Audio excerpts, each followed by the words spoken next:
Bonjour et bienvenue, nous avions rendez-vous au soleil, enfin pour cette 4e manche du championnat de France Superbike, direction Lédenon dans le Gard. En cette année anniversaire des 40 ans du circuit, l'organisation a mis les petits plats dans les grands avec un menu aux petits oignons, chaleur, moto, détente pour certains et taureaux. Oui, des taureaux sur un circuit, c'est possible. L'organisation nous a gratifié d'un abrivado.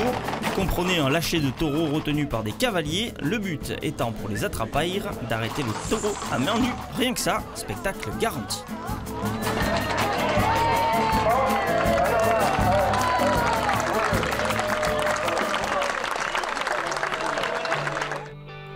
Les nouveaux organisateurs, qui ne sont autres que les enfants des précédents gérants, ont une idée bien précise de ce qu'ils veulent faire sur le circuit.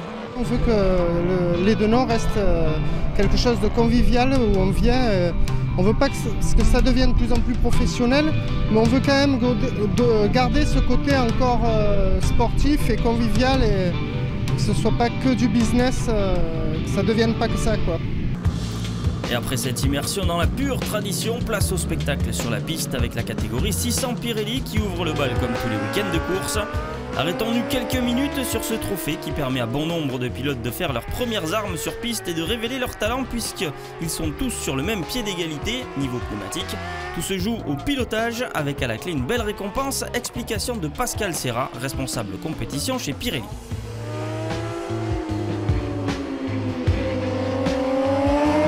Je pense qu'aussi bien la fédération que Pirelli, on est vraiment très content de cette filière qu'on est en train d'essayer de faire, une filière vitesse pour aider les jeunes à accéder, passer du promo sport via la Pirelli 600 vers le championnat de France Super Sport ou éventuellement vers un niveau international. Au niveau des pneumatiques, ils ont pas de choix de pneumatiques. On donne nous un certain type de pneus qui est homologué pour faire la Pirelli 600, mais ce sont les mêmes qu'en stock 600 européen. Ça fait que quand ils viennent faire une wildcard en fin d'année ou pour les meilleurs, ils sont invités à la finale européenne, ils vont rouler avec les mêmes pneus qu'ils ont utilisés toute l'année. Donc déjà, ils n'ont pas de dépaysement de ce point de vue-là. D'un point de vue du règlement technique, je crois que c'est vraiment très très proche, donc il n'y a pas de changement. Et ça permet vraiment de mettre en valeur les qualités de pilotage des pilotes, d'essayer de sortir des jeunes talents. Hugo Clerc du team Sport et Loisirs à moteur en est à sa 2e saison dans cette catégorie qu'il considère comme la meilleure pour progresser.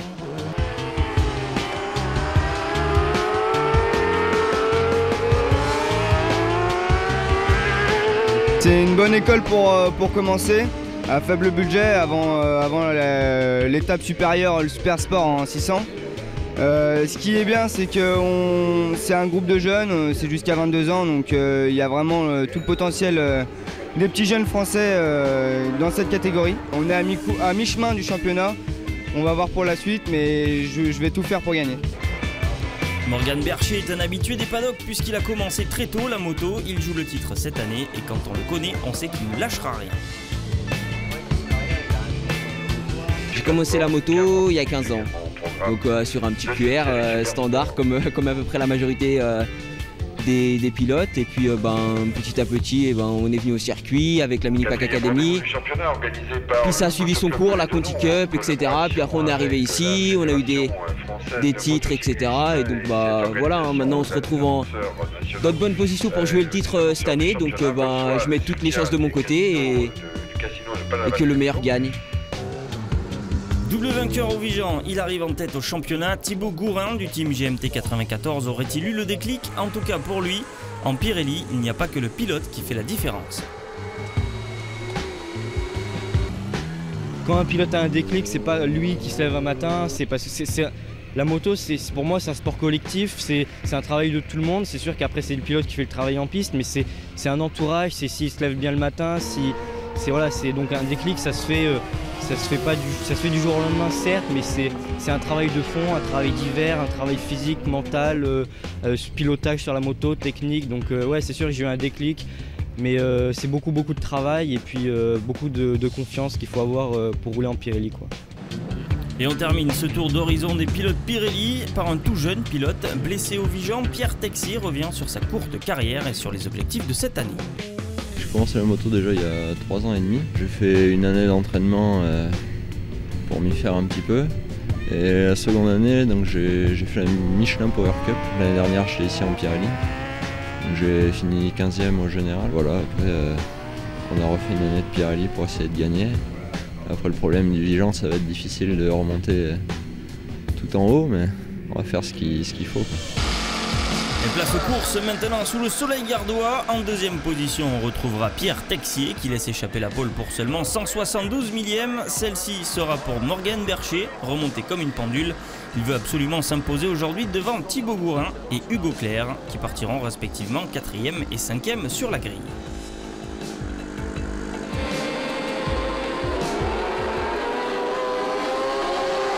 Et après un très beau départ, c'est Hugo Clerc qui vire en tête devant Maxime Cudeville. Thibaut Gourin garde sa 3e place devant Bercher et Texier, tous deux mal partis.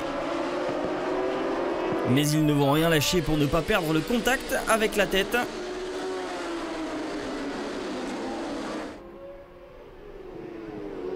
Il y a une grosse bagarre derrière entre Texier, Gourin et Bercher.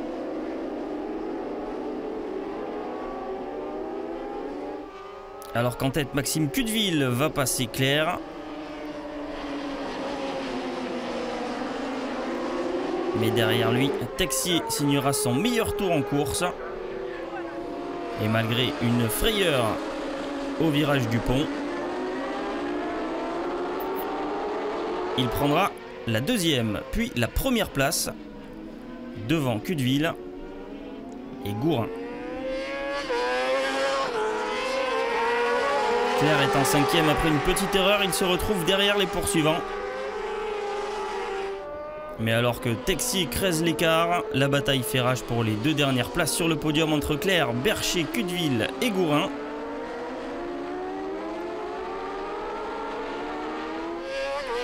Dans les 2 derniers tours, Bercher et Clerc vont se livrer un mano à mano terrible. Et c'est finalement Morgan Bercher qui prendra la 2e place devant Hugo Clerc.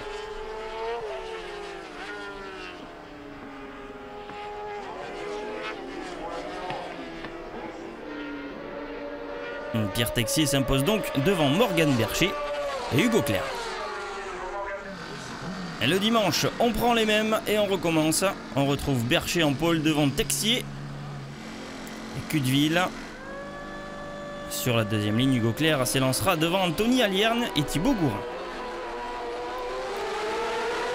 Comme la veille, c'est Hugo Clerc qui réalise un super départ, mais c'est pourtant Morgan Bercher qui vire en tête dans le premier triple gauche, mais qui manque de partir à la faute devant Cudeville et Clerc.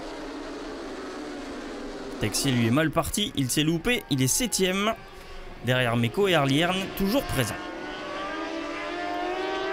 La victime d'une casse moteur, Bercher abandonne, Texier va prendre la tête de la course au 8e tour pour ne plus la quitter.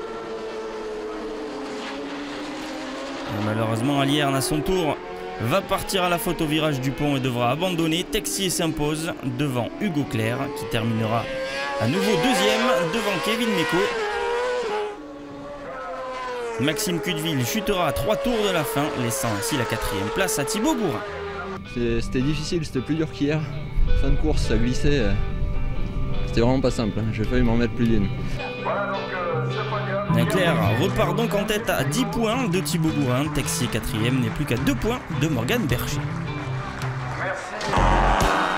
La place maintenant à la catégorie Moto 3. Elle aussi est faite pour apprendre, mais aussi pour s'entraîner, puisque ce week-end nous avions la présence de Jules Danilo qui fait habituellement le championnat CEV en Espagne.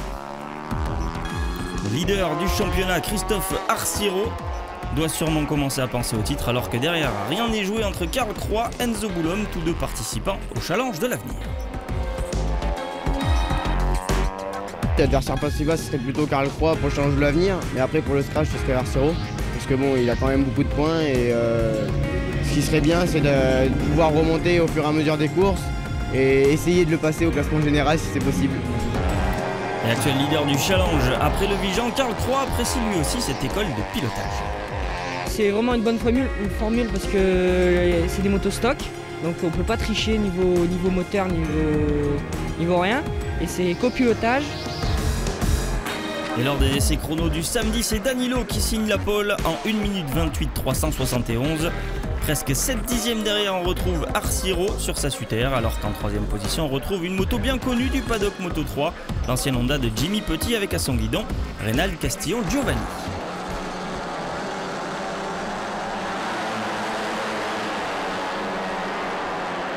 Reynald Castillon Giovanni, pour sa première course, rate son départ, ce qui n'est pas le cas de Danilo et d'Anthony Dumont, lui aussi venu faire une wildcard, mais qui court habituellement en coupe Yamaha.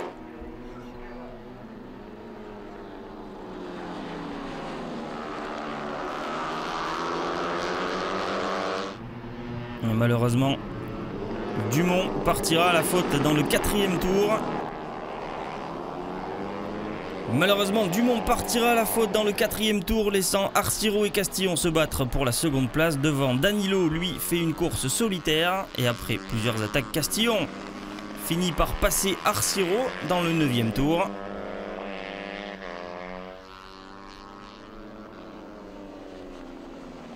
Arciro qui assure les points de la 3e place pour le championnat. Danilo s'impose donc devant Castillon. Boulogne termine 4e et reprend la tête du challenge de l'avenir.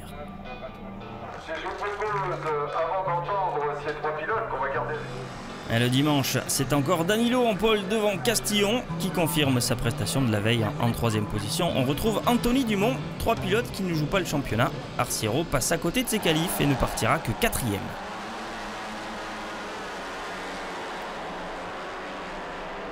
Mais Arciro se rattrape en faisant un très bon départ derrière Danilo et Dumont.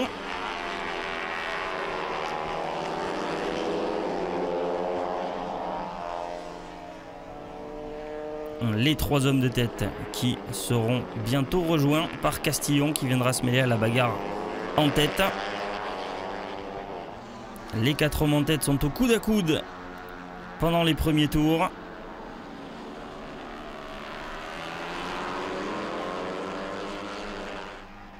Dumont réussira à passer Danilo dans le 4e tour, tandis que Arciro et Castillon se battent pour la dernière place du podium. Castillon finit aussi par trouver la faille pour passer Arciro. Mais dans le 8e tour, Danilo repasse en tête et ne sera pas rejoint. Danilo s'impose pour la 2e fois du week-end devant Dumont et Castillon. Et avec la chute de Karl Croix au 6e tour, c'est Boulogne qui termine premier du challenge de l'avenir.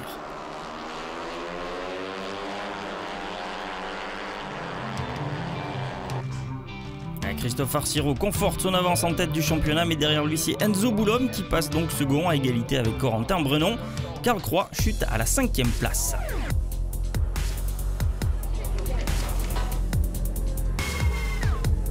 Et intéressons-nous au Super Sport maintenant, le championnat est très serré puisque Nicolas Salchaud est toujours leader avec 71 points, mais derrière Ginès en compte 70 et Bertin 69.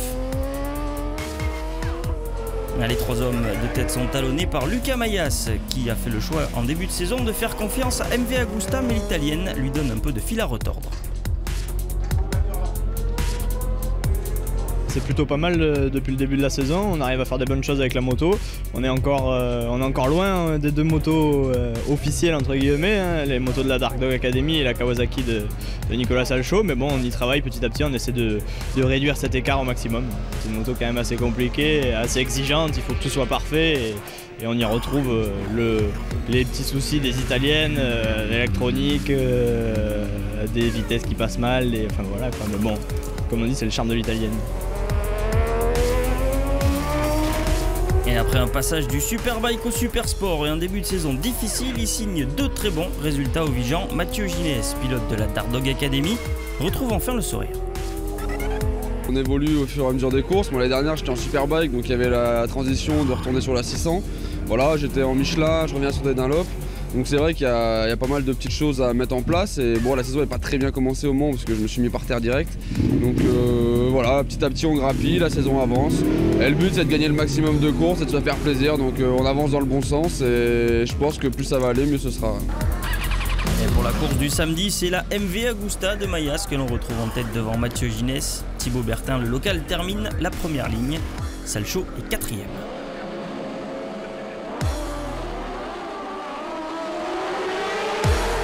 Mayas se manque, c'est donc Ginès qui réalise le meilleur départ. devant Mayas, Salchaud et Bertin.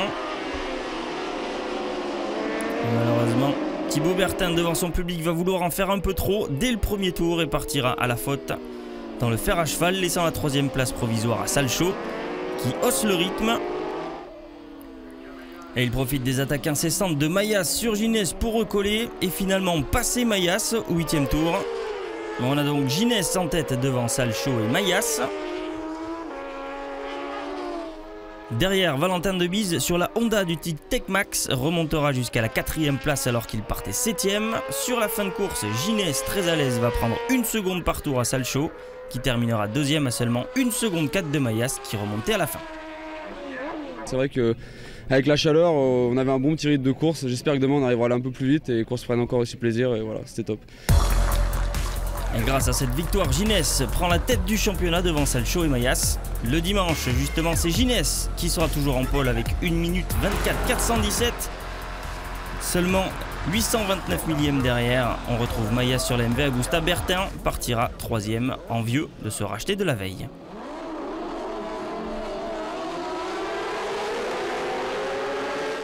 Et sur l'extérieur de la piste, il y a eu un très gros départ de Valentin Debise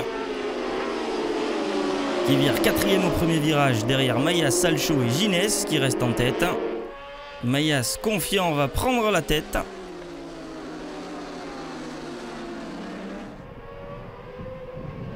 En doublant d'abord Bertin, puis Ginès. Il se retrouve en tête devant Nicolas Salchaud. Ginès 3e, Bertin 4e.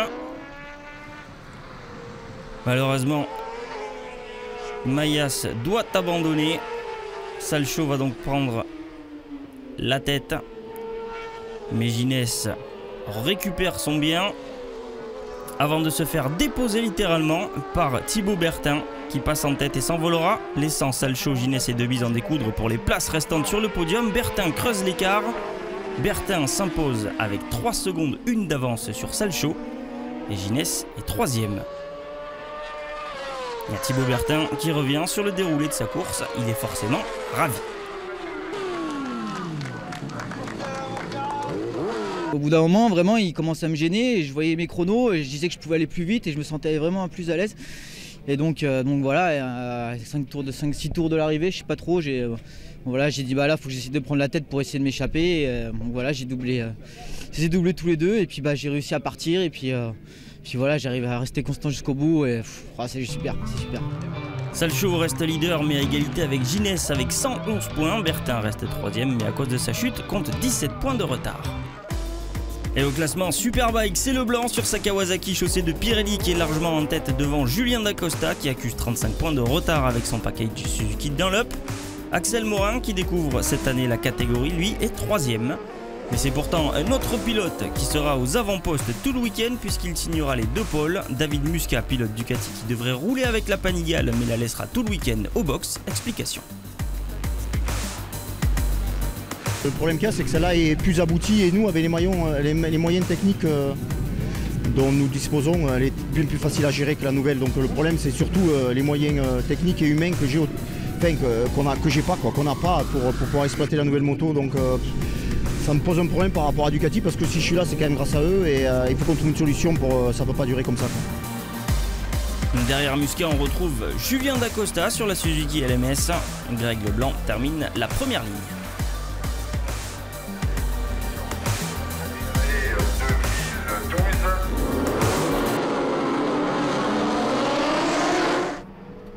Et très bon départ de Masson qui vire au premier virage en 2e position derrière son leader Julien Dacosta. Leblanc est 3e. Masson partira à la faute à la sortie du triple gauche au 2e tour. Leblanc se retrouve donc 2e devant Muscat qui n'abdique pas. Et au 3e tour, Leblanc double Dacosta.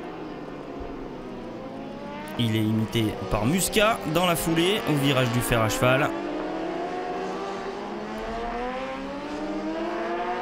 Muscat veut sa victoire et ne lâche rien sur Leblanc. Mais alors qu'il réussit à le passer, un drapeau rouge vient mettre fin à la course. Suite à la chute d'Alain Rimbaud, Leblanc est donc déclaré vainqueur devant Muscat et Dacosta. Et le dimanche, sous une chaleur écrasante, la première ligne est composée des mêmes pilotes, mais Leblanc a pris la deuxième place à Dacosta qui reste cependant confiant. Et il a raison, Julien Dacosta, puisque c'est lui qui réalise le all shot devant Leblanc et Muscat. Morin doit lutter pour conserver sa 4e place devant Étienne Masson. Les 3 hommes de tête tentent de creuser l'écart.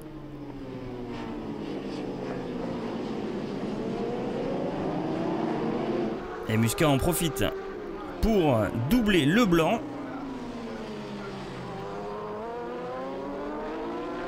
Grégory Leblanc qui va partir à la faute. Sans gravité, heureusement pour le pilote.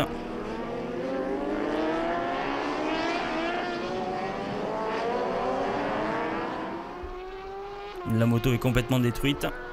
Mais le pilote va bien, c'est l'essentiel. Dacosta et Muscat sont alors à 5 secondes devant un groupe de jeunes loups, Masson, Morin et Dietrich, qui se disputent la dernière place sur le podium.